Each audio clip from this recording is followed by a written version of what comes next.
తిరుమలలో శుక్రవారం మధ్యాహ్నం ఎడతెరిపి లేని వర్షం కురిసింది. జోరు వాన పడటంతో శ్రీవారి ఆలయ ప్రాంగణం తడిసి ముద్దయింది. స్వామివారి దర్శనం అనంతరం లడ్డూ విక్రయ కేంద్రాలు, గదులకు వెళ్లేందుకు భక్తులు ఇబ్బంది పడ్డారు. టీటీడీ ఏర్పాటు చేసిన షెడ్ల వద్ద భక్తులు తలదాచుకున్నారు. దాదాపు 2 గంటల పాటు వర్షం కురవటంతో తిరుమల కొండలో చల్లని వాతావరణం నెలకొంది. ఏపీ మాజీ మంత్రి వివేకానందరెడ్డి హత్య కేసుపై మాట్లాడొద్దంటూ కడప కోర్టు ఇచ్చిన ఉత్తర్వులపై సుప్రీంకోర్టు స్టే విధించింది. ఈ మేరకు ఆదేశాలు జారీ చేసింది. హత్య కేసుపై ఎవరూ మాట్లాడకుండా ఆదేశాలు ఇవ్వాలంటూ వైఎస్ఆర్ జిల్లా వైకాపా అధ్యక్షుడు పిటిషన్ దాఖలు చేశారు. దీనిపై విచారణ చేపట్టిన కడప కోర్టు హత్య కేసుపై మాట్లాడవద్దని ఏప్రిల్ 16న ఆదేశాలు ఇచ్చింది. దీనిపై ఏపీ కాంగ్రెస్ అధ్యక్షురాలు షర్మిల కోర్టును ఆశ్రయించారు. పిటిషన్ను ఉన్నత న్యాయస్థానం కొట్టివేయడంతో ఆమె సుప్రీంకోర్టును ఆశ్రయించారు. దీనిపై నేడు విచారణ జరిగింది. కడప కోర్టు ఉత్తర్వులు సుప్రీంకోర్టు తీర్పునకు విరుద్ధంగా వాక్ స్వాతంత్ర్యం, స్వేచ్ఛను హరించేలా ఉన్నాయని జస్టిస్ గవాయ్ ధర్మాసనం పేర్కొంది. ప్రతివాదుల వాదన వినకుండా ఏకపక్షంగా ఉత్తర్వులు ఇచ్చారని ఆక్షేపించింది.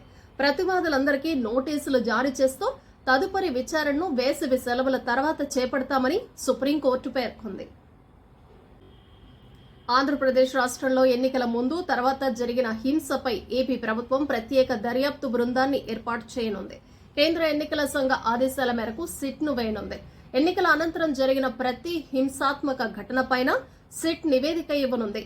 పల్నాడు, మాచర్ల, నర్సరావుపేట, తిరుపతి, చంద్రగిరి, తాడిపత్రి ఘటనలపై సిట్ విచారణ జరపనుంది.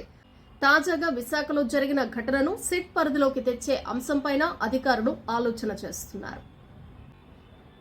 మాజీ మంత్రి వివేకానందరెడ్డి హత్య కేసుపై నాంపల్లిలో సీబీఐ కోర్టులో విచారణ జరిగింది. ఈ కేసులో నిందితులుగా ఉన్న కడప ఎంపీ వైఎస్ అవినాష్ రెడ్డి, ఆయన తండ్రి వైఎస్ భాస్కర్ రెడ్డి, శివశంకర్ రెడ్డి విచారణకు హాజరయ్యారు. చెంచల్గూడ జైల్లో ఉన్న 4 నిందితులను వీడియో కాన్ఫరెన్స్ ద్వారా అధికారులు హాజరుపరిచారు. తదుపరి విచారణను న్యాయస్థానం జూన్ 11కు వాయిదా వేసింది.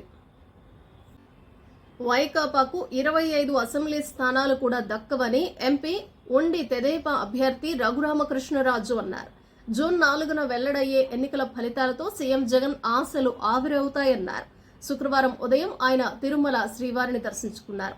అనంతరం ఆయన మీడియాతో మాట్లాడారు. ఎన్డీఏ కూటమి అధికారంలోకి రావాలని, చంద్రబాబు ముఖ్యమంత్రి కావాలని వెంకటేశ్వర స్వామిని కోరుకున్నట్లు తెలిపారు.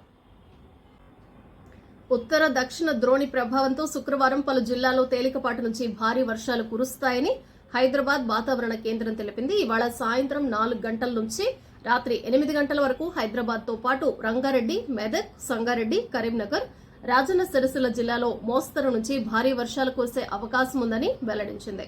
ఇప్పటికే పలు జిల్లాలకు హెచ్చరికలు కూడా జారీ చేసింది. ఉరుములు, మెరుపులతో కూడిన వర్షాలు కురిసే సమయంలో పిడుగులు పడే అవకాశం ఉన్నందున ప్రజలు బయటకు రావద్దని వాతావరణ శాఖ సూచించింది.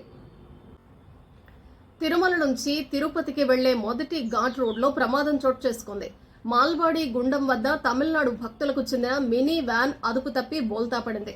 ఈ ప్రమాదంలో భక్తులకు స్వల్ప గాయాలయ్యాయి. అదే సమయంలో వెనక నుంచి వస్తున్న టీటీడీకి చెందిన నీళ్ల ట్యాంకర్ కు త్రుటిలో ప్రమాదం తప్పింది. ప్రమాదాన్ని గమనించిన డ్రైవర్ వెంటనే బ్రేకులు వేయడంతో ట్యాంకర్ అదుపు తప్పకుండా జాగ్రత్త పడ్డాడు. ఆప్ ఎంపీ స్వాతి మాలీవాల్ పై దాడి ఘటన నేపథ్యంలో ఆ పార్టీ చీఫ్ అరవింద్ కేజ్రీవాల్ మౌనం వహించడం దిగ్భ్రాంతికి గురిచేస్తోందని కేంద్ర మంత్రి నిర్మలా సీతారామన్ అన్నారు. మహిళా కమిషన్ కు చైర్పర్సన్ గా పనిచేసిన ఆమెకు ఈ పరిస్థితి ఎదురుకావడం సిగ్గుచేటన్నారు. తన నివాసంలోనే పార్టీ ఎంపీపై దాడి జరిగితే కేజ్రీవాల్ ఒక్క మాట మాట్లాడకపోవడం షాక్ కు గురిచేస్తోందన్నారు. తగిన చర్యలు తీసుకోలేదని, దీనిపై ఆయన క్షమాపణలు చెప్పాలన్నారు. యూపీ పర్యటనలో ఆయన వెంట నిందితుడు ఉన్నాడని తనకు తెలిసిందని, ఆమెకు ఎదురైన పరిస్థితి సిగ్గుచేటన్నారు. ఫిర్యాదు చేయడానికి రోజుల సమయం పట్టిందంటే ఆమెపై ఒత్తిడి ఉందని అనిపిస్తోందని సీతారామన్ తీవ్ర విమర్శలు గుప్పించారు. మాలీవాల్ పై కేజ్రీవాల్ వ్యక్తిగత సహాయకుడు విభవ్ కుమార్ దాడికి పాల్పడిన ఘటనపై గురువారం పోలీసులు ఎఫ్ఐఆర్ నమోదు చేశారు. నిన్న ఢిల్లీ పోలీసుల బృందం ఆమె ఇంటికి వెళ్లి వాంగ్మూలాన్ని నమోదు చేసుకుంది. తనకు ఎదురైన భయానక పరిస్థితి గురించి ఆమె వెల్లడించిన విషయాలు సంచలనం సృష్టిస్తున్నాయి. ఎన్నికల్లో విజయంపై తాము పూర్తి విశ్వాసంతో ఉన్నామని, గత ఎన్నికల్లో గెలిచిన సీట్ల కంటే ఈసారి ఎక్కువే గెలుస్తామని వైఎస్ఆర్సీపీ ప్రధాన కార్యదర్శి సజ్జల రామకృష్ణారెడ్డి అన్నారు. శుక్రవారం ఆయన తాడేపల్లిలోని ఆ పార్టీ కేంద్ర కార్యాలయంలో మీడియాతో మాట్లాడుతూ ఓటింగ్ సరళిని చూసి ప్రభుత్వ వ్యతిరేక ఓటు అనుకోవద్దన్నారు. చంద్రబాబుకు ఆయన మీద ఆయనకే నమ్మకం లేదన్నారు. చంద్రబాబు పూర్తిగా నెగటివ్ క్యాంపెయిన్ చేశారని, జగన్ ప్రచారం ప్రజల్లోకి బలంగా వెళ్లిందన్నారు. కుప్పంలోనూ వైఎస్ఆర్సీపీ గెలవబోతోందన్నారు. కుట్రపూరితంగా కేంద్ర సహకారంతో కొందరు అధికారులు తప్పించారన్నారు. ల్యాండ్ టైటిలింగ్ పై చంద్రబాబు అర్థం లేని ఆరోపణలు చేశారని, చంద్రబాబు హామీలపై ప్రజలకు నమ్మకం లేదని సజ్జల పేర్కొన్నారు. కేన్స్ లో మరోసారి మెరిసింది ఐశ్వర్యరాయ్. కన్నుల పండుగగా జరుగుతున్న 77వ కేన్స్ చిత్రోత్సవాల్లో రెడ్ కార్పెట్ పై నడిచి అలరించింది. గురువారం జరిగిన ఈ వేడుకలో నలుపు తెలుపు రంగుల కలబోతగా ఉన్న గౌన్ ధరించి ఆకట్టుకుంది ఐశ్వర్య. మరో తార ఊర్వశి రౌటేలా కూడా ఈ వేడుకల్లో సందడి చేసింది.